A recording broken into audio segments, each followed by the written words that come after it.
അപ്പോൾ ഒരു ഫോട്ടോഗ്രാഫർ എങ്ങനെയാണ് അവരൊരു ബ്രേക്ക് കണ്ടെത്താൻ? അപ്ഡേഷൻ ഇല്ലെങ്കിൽ ഏത് ഫീൽഡായാലും എവിടെ എത്താൻ പറ്റില്ല. അബുദാബി ലുലു ഗ്രൂപ്പിലെ ഹെഡ് ഓഫീസിൽ സീനിയർ ഫോട്ടോഗ്രാഫറായി. അപ്പോൾ യാത്ര എത്രമാത്രം ഒരു ഫോട്ടോഗ്രാഫറെ ഇൻഫ്ലുവൻസ് ചെയ്യുന്നുണ്ട്?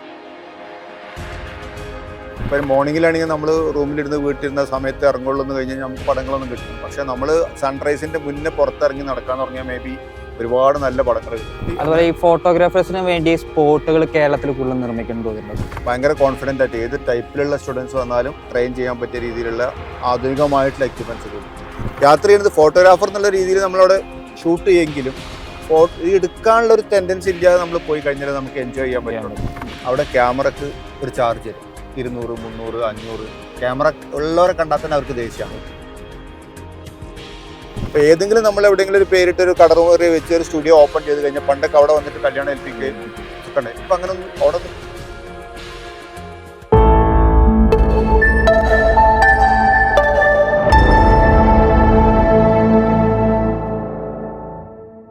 ഐഷൂട്ട് ഫോട്ടോഗ്രാഫി എന്ന യൂട്യൂബ് ചാനൽ തുടങ്ങി ഐഷൂട്ട് ഫോട്ടോഗ്രാഫി ഇൻസ്റ്റിറ്റ്യൂട്ട് വരെ എത്തിച്ചേർന്ന് നിൽക്കുന്ന നജീമുദ്ദീൻ സാറാണ് നമ്മളോടൊപ്പം നിന്ന് എത്തിച്ചേർന്ന് നിൽക്കുന്നത്. അപ്പോൾ ആദ്യം തന്നെ Najeem sir, welcome to the show. ഇപ്പോൾ 2025 തുടങ്ങിയിരിക്കുകയാണ്. അപ്പോൾ നമ്മൾ ആദ്യം ഒരു പുതുവത്സര ആശംസകൾ പറഞ്ഞുകൊണ്ടാണ് ഞാൻ ഈ ഷോ തുടങ്ങുന്നത്. അപ്പോൾ ആദ്യത്തെ ഗസ്റ്റ് സാറാണ്. അപ്പോൾ എങ്ങനെ ഉണ്ടായിരുന്നു ഐഷൂട്ട് ഫോട്ടോഗ്രാഫിയുടെ പോയ വർഷം? ഭയങ്കര സക്സസ്ഫുള്ളാണ്. കാരണം ഇവിടെ ഇപ്പോൾ കൊച്ചിയിൽ ഇൻസ്റ്റിറ്റ്യൂട്ട് കഴിഞ്ഞ 2023 തുടങ്ങിയത്. 24 കൂടിയിട്ടാണ് നമ്മൾ വിചാരിച്ച രീതിയിലുള്ള പിള്ളേർ വരും, നമുക്ക് എക്യുപ്മെൻറ്റ്സും കാര്യങ്ങളൊക്കെ സെറ്റായിട്ട്. ഇപ്പോൾ 2025 വരുമ്പോൾ നമുക്ക് ഭയങ്കര കോൺഫിഡൻ്റ് ആയിട്ട് ഏത് ടൈപ്പിലുള്ള സ്റ്റുഡൻസ് വന്നാലും ട്രെയിൻ ചെയ്യാൻ പറ്റിയ രീതിയിലുള്ള ആധുനികമായിട്ടുള്ള എക്യുപ്മെൻറ്റ്സ് കൂടിയിട്ട്. ഇത് നമ്മൾ നോർമൽ ക്യാമറ ഒക്കെ വെച്ചിട്ടാണ് അവരെ പഠിപ്പിച്ചിരുന്നെങ്കിൽ ഇപ്പോൾ ലേറ്റസ്റ്റ് ആയിട്ടുള്ള ക്യാമറകൾ ഇൻട്രൊഡ്യൂസ് ചെയ്തു. അതുപോലെ നമുക്ക് വീഡിയോ ട്രാൻസ്മിറ്ററുകൾ, ഹോളിലാൻഡിൻ്റെ മിക്കവാറും എല്ലാ സാധനങ്ങൾ, അതുപോലെ മൈക്കുകളും സാധനങ്ങളൊക്കെ പ്രൊഫഷണലായിട്ട് യൂസ് ചെയ്യുന്ന എല്ലാ സാധനങ്ങൾക്കും നമുക്ക് അവർക്ക് പ്രാക്ടീസ് കൊടുക്കാൻ പറ്റുന്നുണ്ട്. ഇപ്പോൾ 2025 വരുമ്പോൾ വേറെ ലെവലിലാണ് ഇപ്പോൾ ഇൻസ്റ്റിറ്റ്യൂട്ട് പോകുന്നത്. ഇപ്പോൾ സാർ ഇപ്പോൾ ഐഷൂട്ട് ഫോട്ടോ ഇൻസ്റ്റിറ്റ്യൂട്ടിൻ്റെ ഒരു ഫൗണ്ടറും കൂടിയാണ്. ഇപ്പോൾ ഡെയിലി സാറിന് മെസ്സേജസ് വരുന്നുണ്ടാവും, സാറിൻ്റെ ഒപ്പം വർക്ക് ചെയ്യാനും അതുപോലെ തന്നെ അഡ്മിഷൻസ് ആയിട്ടും കുറേ മെസ്സേജസ് വരുന്നുണ്ടാവും.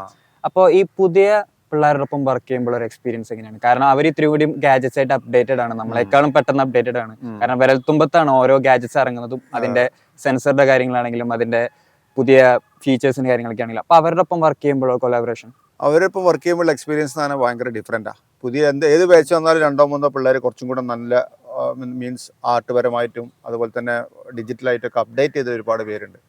അപ്പോൾ നമുക്ക് ഒരിടത്ത് ഒരുപാട് കാര്യങ്ങൾ ഇങ്ങോട്ടും പഠിക്കാനുണ്ടാവും.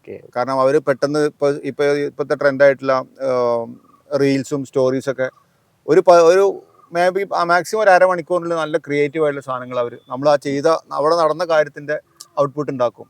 അതുപോലെ ഷൂട്ടിംഗ് ഒക്കെ ആണെങ്കിൽ കുറച്ച് മിക്കവാറും അവരിപ്പോൾ അവരുടെ സമയം കഴിഞ്ഞാലും പോകില്ല, അവിടെ തന്നെ ലൈറ്റിങ് ചെയ്തിട്ടും കാര്യങ്ങൾ കൊണ്ടുവന്നിട്ടും മീൻസ് അവർ പോകുമ്പോൾ അവിടെ കംപ്ലീറ്റ് അലമ്പാക്കിയിട്ട് പോകുള്ളൂ. മീൻസ് അത്രയും അധികം ഷൂട്ട് ചെയ്ത് സെൽഫായിട്ട് ഒരുപാട് സാധനങ്ങളൊക്കെ കൊണ്ടുവന്ന് പ്രൊഡക്റ്റ് ഷൂട്ട് ആണെങ്കിലും വീഡിയോ ഷൂട്ട് ആണെങ്കിലും റീൽസിലും അതുപോലെ പിൻട്രസ്റ്റിലൊക്കെ എന്താണോ കാണുന്നത് ആ ഔട്ട്പുട്ട് ഉണ്ടാക്കാൻ അവർ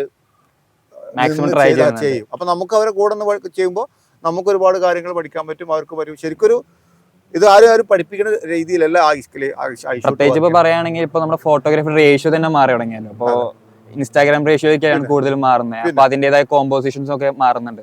അതിന്റെ ഒരു ഡിഫറൻസ് എങ്ങനെയാണ്? അതിൽ നമുക്ക് വലിയ ബുദ്ധിമുട്ടില്ല. കാരണം എക്യുപ്മെന്റ്സ് ഇപ്പോൾ വരുന്നപ്പോൾ ഞങ്ങളിപ്പോൾ പുതിയതായിട്ട് വാങ്ങിയുള്ള DJIന്റെ RS4 ഗിംബലൊക്കെ എന്ന് പറഞ്ഞു കഴിഞ്ഞാൽ പെട്ടെന്ന് തന്നെ നമുക്കത് ഹൊറിസോണ്ടലിൽ നിന്ന് മാറ്റിയിട്ട് വെർട്ടിലേക്ക് മാറ്റാൻ പറ്റുന്ന രീതിയിലാണ് അതിന്റെ സെറ്റിങ്സ് ഒക്കെ വരുന്നത്. അപ്പോൾ അധികം യൂസ് ചെയ്യുന്നത് ഇപ്പോൾ വെർട്ടിക്കൽ തന്നെയാണ്.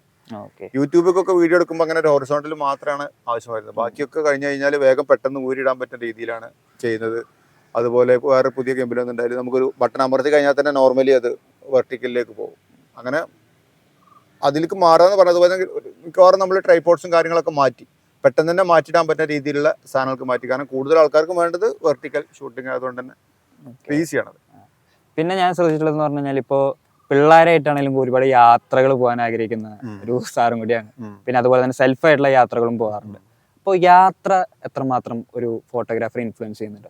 ഫോട്ടോഗ്രാഫർ മാത്രമല്ല, ഒരു മനുഷ്യനെ ഇൻഫ്ലുവൻസ് ചെയ്യുന്നുണ്ട്.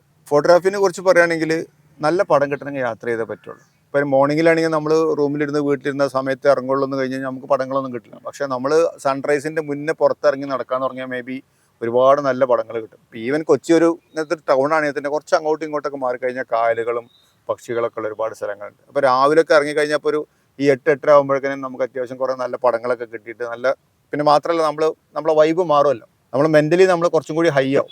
രാവിലെ വൈകി നിൽക്കുന്നതിനേക്കായി കുറച്ചും കൂടി ഹൈ ആവും. അതിന് നല്ല ഉപകാരമാണ്. പിന്നെ യാത്രകൾ ഭയങ്കര ഇഷ്ടമാണ്. കാരണം ആർക്കാണെങ്കിലും ഒരു രാജ്യത്ത് പോയിട്ട്, ഇപ്പോൾ ഞാൻ കഴിഞ്ഞ മാസം മലേഷ്യ തായ്ലാൻഡൊക്കെ ഉണ്ടായിരുന്നു. തായ്ലാൻഡിൽ ഞാൻ ട്രിപ്പ് പോകുന്ന എപ്പോഴും ഒരു ഗ്രൂപ്പിന്റെ കൂടെ അല്ല, സ്വന്തമായിട്ട്. മേ ബി ഞാനും വൈഫും അല്ലെങ്കിൽ ഞാൻ ഒറ്റക്കായിരിക്കും, സോളോ ട്രിപ്പ് അല്ലെങ്കിൽ ഫാമിലിയൊക്കെ അങ്ങനെയൊക്കെ പോകുന്നുള്ളൂ. അപ്പോൾ അവർ കൊണ്ടുപോണ ടിപ്പിക്കൽ കുറേ സ്ഥലങ്ങളുണ്ടാവും. അതല്ല ഞാൻ പോകുന്നത്. നോർമലി ഈ പ്രകൃതിയായിട്ടൊക്കെയുള്ള നല്ല സ്ഥലങ്ങളൊക്കെ നോക്കി ഐലൻഡോ അങ്ങനത്തെ അടുത്തൊക്കെ പോയിട്ട് കുറേ നേരം സ്പെൻഡ് ചെയ്ത് അവിടെ ഫോട്ടോ ഒക്കെ എടുത്ത് നമ്മുടെ ഇഷ്ടത്തിനനുസരിച്ച് നിന്നിട്ടാണ് തിരിച്ചു വരുന്നത്. മാത്രമല്ല യാത്ര ചെയ്യണതൊക്കെ ഇപ്പോൾ തായ്ലാൻഡിലൊക്കെ ആണെങ്കിൽ നമുക്ക് സാധാരണ ഇവിടുത്തെ നമ്മൾ പിക്കപ്പായിട്ട് യൂസ് ചെയ്യുന്ന വണ്ടിയുടെ ബാക്കിൽ സീറ്റൊക്കെ ഇട്ടിട്ട് അതിൻ്റെ മുകളിൽ ഒരു കൂടൊക്കെ കെട്ടിയിട്ടാണ് നോർമലി അതിൻ്റെ ബാക്കിൽ കൂടെ നമ്മൾ കയറുക ചെയ്യുക, സ്റ്റെപ്പ് വെച്ചിട്ടുണ്ടാവും. ആ പൈസ ഡ്രൈവറെ എടുത്ത് കൊടുക്കുക, ബാക്കിൽ കൂടി കയറി വയ്ക്കുക. നമുക്ക് ഇറങ്ങേണ്ട സ്ഥലം പോയി ഒരു ബെല്ല് വെച്ചിട്ടുണ്ടാവും, അത് ഇറക്കി കഴിഞ്ഞാൽ ബെല്ല് ഇറങ്ങി. അപ്പോൾ അവർ ആ നാട്ടുകാരായിട്ടുള്ള കൂടെയുള്ള യാത്രയും കാര്യങ്ങളൊക്കെ നമുക്ക് ശരിക്കും ആ രാജ്യത്തിൻ്റെ കൾച്ചറൊക്കെ അറിയാൻ പറ്റും. യാത്ര ചെയ്യണത് എപ്പോഴും ആർക്കായാലും മെന്റലി മാറാൻ ഏറ്റവും ബെസ്റ്റ്. കുറെ കാര്യങ്ങൾ നമ്മൾ പഠിക്കും, പിന്നെ കുറെ കാര്യങ്ങൾ പഠിക്കും. അപ്പൊ ഈ യാത്ര ചെയ്യുമ്പോൾ നമുക്ക് പല പല സ്പോട്ടിലെത്തുമ്പോൾ നമുക്ക് ഈ ഫോട്ടോഗ്രാഫർ എന്ന് പറയുമ്പോഴല്ലോ, ഈ അവരാദ്യം ആ ക്യാപ്ചർ ചെയ്യുന്നതിന് മുന്നേ നമ്മൾ മനസ്സിൽ കാണുമെന്ന് പറയില്ല. ആ മനസ്സിൽ കണ്ട പിക്ചർ എപ്പോഴെങ്കിലും ഓക്കെ ഇപ്പൊ ഫോട്ടോഗ്രാഫർ വേണ്ട, നമുക്ക് ഈ മൊമെന്റ് അങ്ങ് ആസ്വദിക്കാന്നുള്ള രീതിക്ക് എപ്പോഴെങ്കിലും അങ്ങനത്തെ ഒരു മൊമെന്റ് ഉണ്ടായിട്ടുണ്ടോ? ഇഷ്ടംപോലെ ഉണ്ടായിട്ടുണ്ട്. ഒരു മൊമെന്റ് ഷെയർ ചെയ്യാൻ പറ്റുമോ? ഇനിയിപ്പോ ഈ ഒരു ട്രിപ്പ് തന്നെ ശരിക്ക് ക്രാബിലുള്ള ഒരു ഐലൻഡ് ഉണ്ട്, ഫിഫി ഐലൻഡ്. അവിടെ പോയി കഴിഞ്ഞാൽ നമുക്ക് ഒരു സ്വർഗത്തിലെത്തിയ അനുഭൂതി ഉണ്ടാവുക. കാരണം അവിടുത്തെ ക്ലിയർ വാട്ടറും അവിടുത്തെ ലാൻഡ്സ്കേപ്പും കാര്യങ്ങളൊക്കെ ഭയങ്കര ബ്യൂട്ടിഫുൾ ആയിട്ടുള്ള സംഭവമാണ്. അപ്പോൾ നമ്മൾ ആദ്യം ചെന്ന ഉടനെ ഞാൻ നോർമലി ഇപ്പോൾ അധികം ഒരു എക്സ്പെൻസീവ് ആയിട്ടുള്ള ക്യാമറയും സാധനം കൊണ്ടുപോകാറില്ല. ബേസിക് എന്തെങ്കിലും ഇപ്പോൾ കഴിഞ്ഞ പോക്കിന് നിക്കോണിൻ്റെ ഒരു പുതിയ ക്യാമറ ഇങ്ങനെ അവർ തന്നുകൊണ്ട് ആ ഒരു സാധനം കൊണ്ട് കുറച്ച് ഫോട്ടോ എടുത്തെന്ന് മാത്രമേ ഉള്ളൂ. അതല്ലെങ്കിൽ എന്തെങ്കിലും കണ്ടാൽ മൊബൈലിൽ എടുക്കും. മൊബൈലിലാണ് ഷൂട്ട് ചെയ്യുന്നത്. അപ്പോൾ നമുക്ക് ഹാസിലില്ലാതെ നമ്മളതൊക്കെ കണ്ടു കഴിഞ്ഞ് റിലാക്സ് ചെയ്തതിന് ശേഷം മാത്രം ഷൂട്ട് ചെയ്യുന്നു. പടങ്ങൾ വളരെ കുറവായിരുന്നു. ആക്ച്വലി എനിക്കിഷ്ടം യാത്ര ചെയ്യുന്നത് ഫോട്ടോഗ്രാഫർ എന്നുള്ള രീതിയിൽ നമ്മളവിടെ ഷൂട്ട് ചെയ്യുമെങ്കിലും എടുക്കാനുള്ള ഒരു ടെൻഡൻസി ഇല്ലാതെ നമ്മൾ പോയി കഴിഞ്ഞാൽ നമുക്ക് എൻജോയ് ചെയ്യാൻ പറ്റുള്ളൂ. നമുക്ക് അതിന്റെ ട്രാവൽ വീഡിയോസ് ഞാൻ ഉണ്ടാക്കിയിട്ടില്ല, ജസ്റ്റ് കുറച്ച് പടങ്ങൾ ഇട്ടു അതിനെ കുറിച്ച് പറഞ്ഞതേ.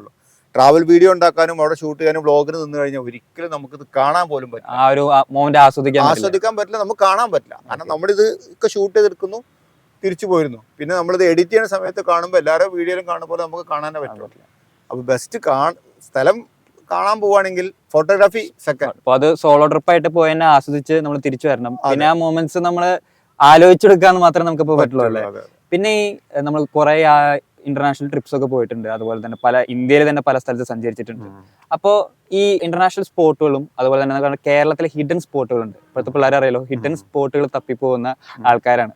പ്രത്യേകിച്ച് ഫോട്ടോഗ്രാഫേഴ്സ് ആകുമ്പോൾ നിങ്ങൾക്ക് അത്രയും നല്ല മനോഹരമായുള്ള ഹിഡൻ സ്പോട്ടുകൾ അറിയാം. അപ്പോൾ പുറത്തുള്ള രാജ്യങ്ങളിൽ നിന്ന് കേരളത്തിൽ ഇത്രയും ഒരു ഹെവൻലി സ്പേസ് കണ്ട ഒരു സ്ഥലം, ഒരു ഹിഡൻ സ്പോട്ട് ഷെയർ ചെയ്യാൻ പറ്റും? ഹിഡൻ സ്പോട്ട് എന്ന് പറഞ്ഞു കഴിഞ്ഞാൽ ഇപ്പം നമ്മൾ പല മലേഷ്യയിലൊക്കെ പല കേവ്സിലൊക്കെ നമ്മൾ പോകുമ്പോൾ ഭയങ്കര സംഭവമായിട്ട് തോന്നും. പക്ഷെ എൻ്റെ വീടിൻ്റെ അടുത്ത് തന്നെ മേ ബി ഒരു 5 കിലോമീറ്റർ അപ്പുറത്തൊരു ചൊങ്ക്ലിമട എന്ന് പറഞ്ഞിട്ടൊരു സ്ഥലം. നോർമലി ആരും പോകാതെ കാട് പിടിച്ച് കിടക്കുന്ന സ്ഥലം. ഒരു ഞങ്ങൾ വെറുതെ അങ്ങനെ നടന്ന് ഇങ്ങനെ ക്യാമറ ആയിട്ട് പോകുമ്പോൾ ഉണ്ടെന്ന് അറിയാം, ഈ സാധനം ഉണ്ടെന്ന് അറിയാം. പക്ഷെ അത് കണ്ടപ്പോഴാണ് എനിക്ക് ശരിക്കും ഞാൻ പിന്നെ പല പ്രാവശ്യം അങ്ങോട്ട് പോകണ്ടായി. അതിനുള്ളിൽ ആ മഴൻ്റെ ഉള്ളിൽ ഒരു പാറൻ്റെ ഉള്ളിലുള്ള സ്ഥലമാണ്. അതിനുള്ളിൽ വേണമെങ്കിൽ നമുക്കൊരു 50-60 ആൾക്ക് വേറുള്ള ഒരു മീറ്റിംഗ് നടത്താനുള്ള നിന്നിക്കാനുള്ള സ്ഥലമുള്ള ഒരു സാധനം. പറഞ്ഞാൽ അതാരും കണ്ടെത്തുന്നില്ല. അവിടെയൊക്കെ കല്ലൊക്കെ വെട്ടി, ഈ ചെങ്കല്ലൊക്കെ വെട്ടിയിട്ട് അതിന് കൊമേഴ്സ്യലായിട്ട് അടുത്തുള്ള സ്ഥലങ്ങളൊക്കെ വെട്ടിയതുകൊണ്ട് അവിടെ കുറച്ച് ഡാമേജ് ഒക്കെ വന്നു എന്നല്ലാതെ. പക്ഷെ എനിക്ക് തോന്നുന്നത് ശരിക്കും ആ ഒരു സ്ഥലം ഞാൻ ആലോചിച്ചു, അത് കൊടുക്കാനുള്ള സ്ഥലമാണെങ്കിൽ നമുക്കത് വാങ്ങിയിട്ട് എന്തെങ്കിലുമൊക്കെ ചെയ്യാലോ. മീൻസ് ഒരു ബാക്ക് പാക്കേഴ്സിനോ പോലെ അവിടെ നല്ലൊരു ക്യാമ്പിംഗ് ഒക്കെ ചെയ്യാൻ പറ്റിയ സ്ഥലം. ഞാൻ ഒരുപാട് അതിനെ കുറിച്ച്, പക്ഷെ അത് അങ്ങനത്തെ ഒരു സ്ഥലമല്ല. അതിനെ നടുക്ക കൂടി വേറെ അതിന് ആ മടന നേരെ മേലെ കൂടിയാണ് 2 പാർട്ടീസിന്റെ സ്ഥലമായിട്ടൊക്കെ പോകുന്നത്. അതുപോലെ ഈ ഫോട്ടോഗ്രാഫേഴ്സിന് വേണ്ടി സ്പോട്ടുകൾ കേരളത്തിൽ കൂടുതൽ നിർമ്മിക്കണം തോന്നിയിട്ടുണ്ട്. കാരണം അവർക്ക് ഇത്തിരി കൂടി എത്താൻ പറ്റുന്ന ആക്സസിബിൾ ആയിരുന്ന രീതിയിൽ, അതുപോലെ അവർക്ക് എക്യുപ്മെന്റ്സും കാര്യങ്ങളും വെക്കാൻ പറ്റുന്ന രീതിക്ക് അങ്ങനത്തെ സ്പോട്ടുകൾ ഇത്തിരി ഇൻവെസ്റ്റ് ചെയ്യണം തോന്നിയിട്ടുണ്ട്. അത് ചെയ്യണം. അതിന് പുറമെ ഫോട്ടോഗ്രാഫി ഫ്രണ്ട്ലി അല്ലല്ലോ മിക്കവാറും എല്ലാ സ്ഥലത്തും. കാരണം ക്യാമറക്കൊക്കെ ആണെങ്കിൽ ഇപ്പോൾ ശരിക്കും മണ്ടത്തരാണത്. ഇപ്പൊ നല്ലൊരു സ്പോട്ട് ഉണ്ടെങ്കിൽ അവിടെ ക്യാമറക്ക് ഒരു ചാർജ് തരും, 200, 300, 500. ക്യാമറ ഉള്ളവരെ കണ്ടാൽ തന്നെ അവർക്ക് ദേഷ്യമാണ്. മീൻസ് പ്രത്യേകിച്ചും ഇതിന്റെ സെക്യൂരിറ്റിക്കാർക്കും അതിന്റെ മാനേജേഴ്സിനൊക്കെ, ഈവൻ DTPCകൾ നടത്തുന്ന പല സ്ഥാപനങ്ങളും അതിൽ നിന്ന് എങ്ങനെ കാശ് ഉണ്ടാക്കാന്നാണ് അവർ നോക്കിക്കൊണ്ടിരിക്കുന്നത്. വർഷം കൂടുന്നതോറും അത് പ്രൈവറ്റൈസേഷൻ കൂടി വരികയാണ്. നമുക്ക് ക്യാമറ എടുത്ത പ്രശ്നമാണെന്നുള്ള രീതിയിലാണ് പല DTPCകളൊക്കെ നടത്തുന്ന സംഭവങ്ങൾ. അതിൽ നിന്ന് എന്താ കിട്ടുകയെന്നാണ് അവർ നോക്കുന്നത്. പക്ഷെ അവർ ബുദ്ധി ഉണ്ടെങ്കിൽ ചെയ്യേണ്ടതെന്ന് വെച്ചാൽ ഫോട്ടോ എടുക്കാൻ ഓപ്പൺ ആക്കി കൊടുക്കണം. അപ്പോഴാണ് ഈ സാധനം ആൾക്കാർ പുറത്തുള്ളവർ കണ്ടിട്ട് കൂടുതൽ വിസിറ്റേഴ്സ് വരുള്ളൂ. ഒരു എൻട്രി ഫീ വെക്കുകയാണെങ്കിൽ പിന്നെയും ഓക്കെ, പക്ഷെ ഫോട്ടോഗ്രാഫിക്ക് മാത്രം അവർ ചാർജ് ചെയ്യുക, അതല്ലെങ്കിൽ മാന്യമായിട്ട് ചാർജ് ചെയ്യുകയാണെങ്കിൽ കുഴപ്പമില്ല. അപ്പൊ ഇവർ ചെയ്യണമെന്ന് വെച്ചാൽ ഈ വെഡിങ് ഒക്കെ എടുക്കാൻ വരുന്നിടത്ത് കാശ് മേടിക്കുക എന്നുള്ള ഉദ്ദേശത്തിലാണെങ്കിൽ നമ്മളൊരു ക്യാമറ പുറത്തെടുത്ത് കഴിഞ്ഞാൽ ഭയങ്കര പ്രശ്നമാണ്. പിന്നെ അത് നമ്മൾ മടക്കി വെക്കണം, അതല്ലെങ്കിൽ കാറ് കൊണ്ടുവെക്കണം, അല്ലാതെ കേറ്റില്ല, അങ്ങനത്തെ കുറേ പ്രശ്നങ്ങളാണ്. അപ്പൊ ഇവര് ഈ പ്രശ്നം വരുന്നത് എന്താ വെച്ചാൽ ഇപ്പൊ ഏത് ഈവൻ റിസോർട്ടുകാരാണെങ്കിലും ഫോട്ടോഗ്രാഫിയും വീഡിയോഗ്രാഫിയും കുറച്ച് റീച്ചുള്ളവർ അങ്ങോട്ട് ഫ്രീ ആയിട്ട് ക്ഷണിച്ചിട്ട് ഇത് ഔട്ടാക്കാൻ നോക്കുന്നതിന് പകരം ഫോട്ടോഗ്രാഫിയെ പാടില്ല എന്നുള്ള രീതിയിലാണ് പലരും പെരുമാറുന്നത്. അത് ഭയങ്കര ഒരു സംഭവം. അപ്പൊ നമുക്ക് കുറച്ചു കാലം പുറകോട്ട് പോകാം. അപ്പോ ഈ ഐ ഷൂട്ട് ഫോട്ടോഗ്രാഫിയുടെ ജേണി എങ്ങനെയാണ് സ്റ്റാർട്ട് ചെയ്തത്? ഐ ഷൂട്ട് ഫോട്ടോഗ്രാഫി ശരിക്കും സ്റ്റാർട്ട് ചെയ്തത് ഞാൻ അബുദാബി ആയിരുന്നു. അബുദാബി ലുലു ഗ്രൂപ്പിലെ ഹെഡ് ഓഫീസിൽ സീനിയർ ഫോട്ടോഗ്രാഫർ ആയിരുന്നു. ഈ ഒരു മേഖലയായിട്ട് 10 വർഷം ഞാനാണ് ആക്ച്വലി ലുലു ഗ്രൂപ്പിലെ ഹെഡ് ഓഫീസിൽ ഫോട്ടോഗ്രാഫി ഡിപ്പാർട്ട്മെന്റ് അബുദാബി സ്റ്റാർട്ട് ചെയ്യുന്നത്. അവിടെയാണ് ഹെഡ് ക്വാർട്ടേഴ്സ്. പിന്നെ അവിടെ നിന്നാണ് നമ്മൾ എല്ലായിടത്തും പോയിട്ട് ഫോട്ടോ എടുത്ത് വരുന്നത്. ഇപ്പൊ എല്ലാ ഔട്ട്ലെറ്റ് ആളായി, അവിടെ തന്നെ ഇഷ്ടംപോലെ ഫോട്ടോഗ്രാഫായി, വലിയ ഡിപ്പാർട്ട്മെന്റ് ഒക്കെ. അപ്പൊ 10 വർഷം അവിടെ വർക്ക് ചെയ്യുന്ന സമയത്ത് മീൻസ് ഒരു 5-6 വർഷം കഴിഞ്ഞപ്പോ തന്നെ ഒരു ബോറിംഗ് ഉണ്ടാവില്ല. നമുക്കൊന്നും ചെയ്യാനില്ല. കോർപ്പറേറ്റ് ആണല്ലോ. കോർപ്പറേറ്റ് ആണ്, നമുക്കൊന്നും ചെയ്യാനില്ല. കാരണം ആർട്ട് ഡയറക്ടറോ അല്ലെങ്കിൽ മാനേജറോ എന്ത് ടൈപ്പ് ഫോട്ടോ, ഇതാണ് ഫോട്ടോ വേണ്ടെന്ന് പറഞ്ഞാൽ നമ്മൾ ആ ഫോട്ടോ എടുത്ത് കൊടുത്തു കൊടുക്കാന്നുള്ളൂ. അത് ആർക്കും ആ ലൈറ്റും സാധനങ്ങൾ വെക്കാൻ പറ്റുന്ന ആർക്കും ചെയ്യാവുന്ന ഒരു സാധനങ്ങൾ. അതായത് നമുക്ക് ക്രിയേറ്റീവ് ആയിട്ടൊരു സാധനം ചെയ്യാനോ നമ്മളതായിട്ടൊരു എക്സ്പോഷർ ഒന്നും കിട്ടൂല. കമ്പനിയിലാണ് വർക്ക് ചെയ്യണമെന്ന് ഇങ്ങനെ പറയാം ആരോടെങ്കിലും, നമുക്ക് നല്ല സാലറിയും കിട്ടും, ഒക്കെ സാധനങ്ങളൊക്കെ ഒക്കെ സേഫാ. അങ്ങനെയാണ് അവിടെ നിന്ന്. അപ്പൊ നമുക്കൊരു എന്താ പറയാ, അപ്പൊ ഞാൻ പതുക്കെ സ്റ്റാർട്ട് ചെയ്ത ഒരു ചാനലാണ് ഐ ഷൂട്ട് എന്ന് പറഞ്ഞത്. അപ്പൊ ഐ ഷൂട്ട് എന്ന് പേരിടാൻ കാണുന്ന ഐഫോണും ഐപാഡൊക്കെ ഇറങ്ങുന്ന സമയമാണ്. അന്ന് ബ്ലാക്ക് ബെറി ഒക്കെ ഉള്ള സമയത്ത് ഇങ്ങനെ വരികയാണ്. അപ്പൊ അതിൽ ഐയും കൂട്ടി ഷൂട്ടും കൂടി കൂട്ടി ഒരു ഐ ഷൂട്ട് ഫോട്ടോഗ്രാഫി, സിമ്പിൾ നേരത്തെ തട്ടിക്കൂട്ടി മേ ബി ഒരു 10 വർഷം കഴിഞ്ഞ ചാനലൊക്കെ തുടങ്ങിയിട്ടിട്ട് ഇതിൽ ചെറിയ വീഡിയോസ് ഒക്കെ ഇടുന്നല്ലാതെ അന്ന് ഈ നെറ്റൊന്നും ഇത്ര എല്ലായിടത്തും അവൈലബിൾ അല്ലാത്തതുകൊണ്ട് മലയാളി വ്യൂവേഴ്സ് ഒക്കെ കുറവായിരുന്നു. അന്ന് ഇംഗ്ലീഷിലൊക്കെ ആയിരുന്നു കുറച്ച് വീഡിയോസ് ഒക്കെ ഇട്ടിരുന്നത്. പക്ഷെ അന്ന് വിചാരിച്ചിട്ടുണ്ടായിരുന്നു, അന്ന് ജസ്റ്റ് തുടങ്ങിയൊരു പേര് ഇന്നൊരു ഇൻസ്റ്റിറ്റ്യൂഷൻ വരെ അല്ലെങ്കിൽ ഇത്രയും പേരെ ഇൻസ്പയർ ചെയ്യാൻ പറ്റുന്ന ഒരു പ്രസ്ഥാനമായിട്ട് മാറാൻ? ആക്ച്വലി ഞാനത് അങ്ങനെ ആവുമെന്ന് കരുതിയിട്ടില്ല. വർക്കുകൾ കുറവാണ്, ഇഷ്ടംപോലെ സമയമുണ്ട്. അപ്പോഴാണ് പിന്നെ ഞാൻ ഈ ഫോട്ടോഗ്രാഫിയുടെ ടെക്നിക്സ് ഒക്കെ വെച്ചിട്ട് ഇങ്ങനെ പതുക്കെ സ്റ്റാർട്ട് ചെയ്തു. പിന്നെ 1 ഡേ ക്ലാസ് വെക്കാൻ തുടങ്ങി, പിന്നെ ഓൺലൈൻ ക്ലാസ്സുകളൊക്കെ വെക്കാൻ തുടങ്ങി. പിന്നെ അത് കഴിഞ്ഞിട്ടാണ് പിന്നെ ഇൻസ്റ്റിറ്റ്യൂഷൻ എന്നുള്ള രീതിയിൽ സ്റ്റാർട്ട് ചെയ്തത്. ഇപ്പോൾ ഫോട്ടോഗ്രാഫി എന്ന് പറയുന്നത് ഇപ്പോഴും ഇവിടെ ഒരു പ്രൊഫഷനായിട്ട് തിരഞ്ഞെടുക്കുന്നതിന് എല്ലാവർക്കും കുറച്ച് മാറി വരുന്നുണ്ടെങ്കിലും എല്ലാവർക്കും ഒരു എതിർപ്പുണ്ട്. അതുപോലെ തന്നെ ഇപ്പോൾ ഫോട്ടോഗ്രാഫിയുടെ കോമ്പറ്റീഷൻ കൂടിക്കൊണ്ടിരിക്കുകയാണ്, പ്രൊഫഷണൽ ആണെങ്കിലും പാഷനേറ്റ് ആണെങ്കിലും. അപ്പോൾ ഒരു ഫോട്ടോഗ്രാഫർ എങ്ങനെയാണ് അവരുടെ ഒരു ബ്രേക്ക് കണ്ടെത്തുക? ഫോട്ടോഗ്രാഫിക്ക് വരുന്നവർ ശരിക്കും പാഷൻ ഉണ്ടെങ്കിൽ വന്നിട്ടേ കാര്യമുള്ളൂ. ഇപ്പോൾ ഞങ്ങളെ ഇൻസ്റ്റിറ്റ്യൂട്ടിൽ പഠിക്കുന്നവർ പലരും എഞ്ചിനീയറിംഗ് കഴിഞ്ഞവരുണ്ട്, നഴ്സിംഗ് കഴിഞ്ഞവരുണ്ട്, ഒരുപാട് പ്രൊഫഷണൽ കോഴ്സ് കഴിഞ്ഞവർ തന്നെ ഉണ്ട്. കാരണം അവർക്ക് ഇഷ്ടമല്ലാത്തൊരു കോഴ്സിന് വീട്ടുകാർ നിർബന്ധിച്ച് പോയിട്ട് പിന്നെ അത് വിട്ടിട്ട് അവർ സ്വന്തമായിട്ടൊരു സ്റ്റേൺ ആകുമ്പോഴാണ് തിരിച്ച് ഇങ്ങോട്ട് വരുന്നത്. അപ്പോൾ ഇതിലേക്ക് വരുന്ന ആരായാലും ഇപ്പോൾ ഫോട്ടോഗ്രാഫി എന്ന് പറഞ്ഞാൽ പേഴ്സണൽ ബിസിനസ്സാണ്. അപ്പോൾ ഏത് ടൈപ്പ് ഓഫ് ഫോട്ടോഗ്രാഫി ചെയ്യുകയാണെങ്കിലും ഇൻസ്റ്റാഗ്രാമിലൊക്കെ ഒരു ചാനലൊക്കെ തുടങ്ങി അവനവൻ്റെ പേരുള്ള ഫേസൊക്കെ കാണിച്ച് കാര്യങ്ങളൊക്കെ പറഞ്ഞിട്ട് നമ്മൾ ചെയ്യുമ്പോൾ മാത്രമാണ് ഒരു നല്ല നിലയിൽ എത്താൻ പറ്റുള്ളൂ. പണ്ടത്തെ പോലെ ഏതെങ്കിലും ഒരു ബ്രാൻഡിങ് ആണ്, സ്വന്തം ബ്രാൻഡ് ആവണം. ഇപ്പൊ ഏതെങ്കിലും നമ്മൾ എവിടെയെങ്കിലും ഒരു പേരിട്ട് ഒരു കടറുമുറി വെച്ച് ഒരു സ്റ്റുഡിയോ ഓപ്പൺ ചെയ്ത് കഴിഞ്ഞാൽ പണ്ടൊക്കെ അവിടെ വന്നിട്ട് കല്യാണം ഏൽപ്പിക്കുകയും ഇപ്പൊ അങ്ങനെ ഒന്നും അവിടെ ഒന്നും എല്ലാം കഴിഞ്ഞു. ഇപ്പൊ ആർക്കെങ്കിലും എന്തെങ്കിലും വേണമെങ്കിൽ ഇൻസ്റ്റാഗ്രാമിൽ അല്ലെങ്കിൽ യൂട്യൂബിൽ കുറവാണ്, ഇൻസ്റ്റാഗ്രാമിൽ തപ്പും ഏതാണ് ബെസ്റ്റ് നോക്കും, അവർക്ക് മെസ്സേജ് അയക്കും, അതിന് കുറച്ച് ആൾക്കാരെ സെലക്ട് ചെയ്യും, വർക്ക് കൊടുക്കും. വീടിന്റെ തൊട്ടടുത്തുള്ള ഫോട്ടോഗ്രാഫർ വർക്ക് ഇല്ലാതിരിക്കും, പക്ഷെ ആ ആളെ പോലെ അറിയും കൂടി ഉണ്ടാവില്ല പുതിയ ആൾക്കാർ. ഓൺ ദ സ്പോട്ട് പോർട്ട്ഫോളിയോ ആണല്ലോ, കാരണം ഇൻസ്റ്റാഗ്രാമിൽ ഇരിക്കുമ്പോൾ അവരുടെ ഫോട്ടോസ് കാണുന്നു. പക്ഷെ അതേസമയം തന്നെ ഇതുപോലെ സാറ് പറഞ്ഞ പോലെ അത്രയും പാഷനേറ്റ് ചെയ്തിട്ട് അവര് ഇപ്പോൾ പണിയില്ലാണ്ടിരിക്കുന്ന ഫോട്ടോഗ്രാഫർ എന്ന് പറയുമ്പോൾ അവര് പലപ്പോഴും ഒരു ബ്രേക്ക് കണ്ടെത്താൻ അല്ലെങ്കിൽ മുന്നോട്ട് വരാൻ ഭയങ്കരമായിട്ട് ബുദ്ധിമുട്ടായിരിക്കും. പിന്നെ ഈ പുതിയ ഫോട്ടോഗ്രാഫേഴ്സ് ആണെങ്കിൽ അവർ ഉന്നയിക്കുന്ന പരിപാടി എന്ന് പറഞ്ഞാൽ അവർ കൂടുതൽ എഡിറ്റിംഗിലും അതുപോലെ തന്നെ ഫിൽറ്റേഴ്സിലുമാണ് കൂടുതൽ അങ്ങ് അടിച്ചു കയറ്റാന്ന് പറയുന്നത്. അതാണ് ഇപ്പോഴത്തെ ട്രെൻഡ്. അപ്പൊ അത്രയും ഒരു കോമ്പോസിഷനും അതുപോലെ തന്നെ ഭയങ്കര പാഷനേറ്റ് ചെയ്തും വർക്ക് ചെയ്യുന്ന ആൾക്കാർക്ക് അവസരം കിട്ടുന്നില്ല. അപ്പൊ അതിലിപ്പോ ഇത് ഫോട്ടോഗ്രാഫിയിൽ മാത്രമല്ല എല്ലാ ഫീൽഡിലും വരുന്നൊരു സംഭവമാണ്. അപ്ഡേഷൻ ഇല്ലെങ്കിൽ ഏത് ഫീൽഡായാലും എവിടെ എത്താൻ പറ്റില്ല. അതിൽ ഏറ്റവും കൂടുതൽ പ്രശ്നമുള്ളത് ഫോട്ടോഗ്രാഫേഴ്സിനാണ്. കാരണം അതൊരു വിഷ്വൽ സാധനം ആയതുകൊണ്ട് അപ്ഡേഷൻ നമ്മൾ അറിഞ്ഞിരിക്കണം. പുതിയ സാധനങ്ങൾ അറിഞ്ഞ് പുതിയ ട്രെൻഡാണെന്ന് അറിഞ്ഞിരിക്കണം, പുതിയ ഇതെന്താണ്. അപ്പോൾ നമ്മളിതിങ്ങനെ നോക്കിക്കൊണ്ടിരിക്കണം. നമ്മൾ കോമ്പറ്റീറ്റർ ആയിട്ടുള്ള ആൾക്കാരും മറ്റവരും എല്ലാവരും നമ്മൾ നോക്കി നമ്മൾ അതിൻ്റെ അപ്പുറം എന്ത് ചെയ്യാൻ പറ്റും എന്നുള്ളത് ഇങ്ങനെ നോക്കിക്കൊണ്ടിരിക്കണം. നോർമലി ഇപ്പോൾ ഒരു ഫോട്ടോഗ്രാഫർ മേ ബി 1 മണിക്കൂറിലായിരിക്കും ചിലപ്പോൾ ഈ എന്തെങ്കിലും ഒരു ഫുഡിൻ്റെ ഫോട്ടോ എന്തെങ്കിലും എടുക്കുക. പക്ഷേ ഈ ആൾ ചെയ്യേണ്ടതെന്ന് വെച്ചാൽ ഒഴിവുള്ള സമയത്ത് അതിലും നല്ല ഫോട്ടോ എങ്ങനെ മേ ബി ഒരാഴ്ച അതിൻ്റെ മുകളിൽ നിന്ന് വർക്ക് ചെയ്ത് അതിൻ്റെ ബിഹൈൻഡ് ദി സീനൊക്കെ വെച്ചിട്ട് ഒരു 10 ശരിക്കും റീലും ഫോട്ടോ വന്നു കഴിഞ്ഞാൽ ആൾക്കാർക്ക് മനസ്സിലാവും ഇവനെ പണി അറിയാമെന്ന്. തൽക്കാലം ഓട്ടോമാറ്റിക് വർക്ക് തിരിച്ചു വരും. അപ്ഡേഷൻ ചെയ്യണം, പിന്നെ നന്നായിട്ട് കോൺട്രിബ്യൂട്ട് ചെയ്താൽ മാത്രമേ ഫോട്ടോഗ്രാഫി ഒന്നല്ല, ഏതൊരു ഫീൽഡിലാണെങ്കിലും നമുക്ക് ഫീൽഡിലും. പിടിച്ചേക്കാൻ ഇപ്പൊ കണ്ടില്ലേ, ഈവൻ അഡ്വക്കേറ്റ്സ് വരെ ഇൻസ്റ്റാഗ്രാമിൽ ടിപ്സ് ഇട്ട് തുടങ്ങി. റീൽസ്. നിങ്ങൾ ഇവിടെ കുടുങ്ങിയാൽ എന്ത് ചെയ്യും, നിങ്ങളെ പോലീസ് പിടിച്ചാൽ എന്ത് ചെയ്യും. അപ്പോൾ അവർക്ക് ഭയങ്കര റീച്ചാണ്. ഡോക്ടേഴ്സ് തുടങ്ങി. അപ്പോൾ അവർക്കാണ് ഇപ്പോൾ കൂടുതൽ വർക്കുള്ളൂ. ഈവൻ ബിൽഡിംഗ് ഉണ്ടാക്കുന്ന ആൾക്കാർ വരെ ബിൽഡിംഗ് മെറ്റീരിയൽസിനെ കുറിച്ചും കാര്യങ്ങളും ഇൻസ്റ്റാഗ്രാമിൽ ഇടുമ്പോഴാണ് ആൾക്കാർ അറിയുന്നതും. അവിടെ ആൾക്കാർ ക്യൂ നിൽക്കും. അവിടെ പൈസ എത്ര എന്നുള്ളതല്ല പ്രശ്നം, ആളെ കിട്ടണം. ഓക്കെ. അപ്പോൾ ഇപ്പോൾ അതിൻ്റെ കാലം.